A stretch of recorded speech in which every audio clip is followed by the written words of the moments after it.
کہ بندے کے اندر ایسی بات ہو کہ جب اس سے کوئی گناہ سرزد ہو جائے، جب اس سے کوئی خطا ہو جائے، جب اس سے کوئی گناہ ہو جائے تو وہ اللہ تبارک و تعالیٰ سے معافی مانگ لے۔ ابراہیم علیہ السلام کی سیرت سے جب دیکھتے ہیں، آپ عرض کرتے ہیں ان یغفر لی خطیئتی یوم الدین، فرمایا کہ میں اپنے رب کی بارگاہ میں امید رکھتا ہوں کہ میرا رب قیامت کے دن میری خطاؤں کو معاف کر دے گا۔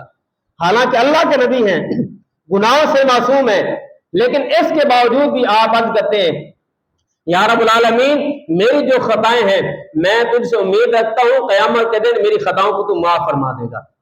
تو اس لیے اگر ابراہیم علیہ السلام جو اللہ کے پیارے نبی ہیں، برگزیدہ نبی ہے، اللہ کے خلیل ہے، گناہوں سے معصوم ہے، وہ اللہ سے معافی مانگتے ہیں، وہ استغفار کرتے ہیں۔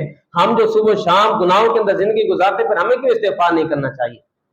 آقا کریم علیہ السلام نے شاف میں کہ تم استغفار کیا کرو، اس لیے کہ میں دن میں 100 مرتبہ استغفار کرتا ہوں۔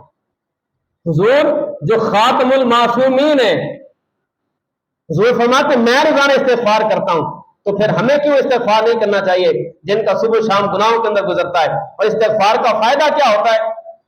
آقا کریم علیہ السلام نے شاف میں کہ جو کثرت کے ساتھ استغفار کرتا ہے اللہ تبارک و تعالیٰ اس کے رزق کے اندر وسعت اور برکت عطا فرما دیتا ہے۔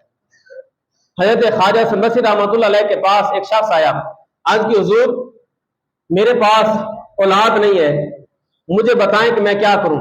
تو آپ نے فرمایا کہ تم استغفار کرو۔ ایک دوسرا شخص آیا، عرض کی حضور باغات کے اندر پھل نہیں لگتا، آپ نے فرمایا کہ تم استغفار کرو۔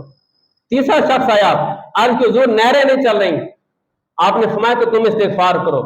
ایک اور شخص آیا، عرض کی حضور بارشیں نہیں برس رہی، فرمایا کہ تم بھی استغفار کرو۔ پاس جو بیٹھے ہوئے شخص تھے انہوں نے کہا حضور لوگوں نے مسئلے مختلف بیان کیے اور آپ نے حل سب کو ایک بتایا کہ تم استغفار کرو۔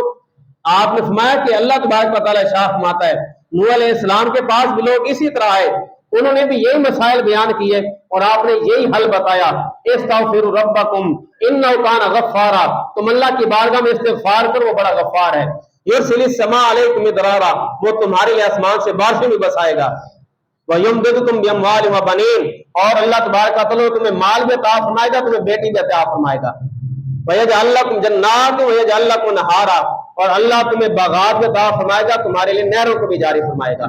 تو اس لیے فرمایا کہ جب تم استغفار کرتے ہو اللہ تبارک و تعالیٰ تمہارے رزق کے اندر برکتیں میں عطا فرما دیتا ہے، اللہ تعالیٰ تمہارے گناہوں کو بھی معاف فرما دیتا ہے۔ اس ویڈیو کو شیئر ضرور کریں، ہو سکتا ہے آپ کے ایک شیئر سے یہ بات کسی کے دل میں اتر جائے۔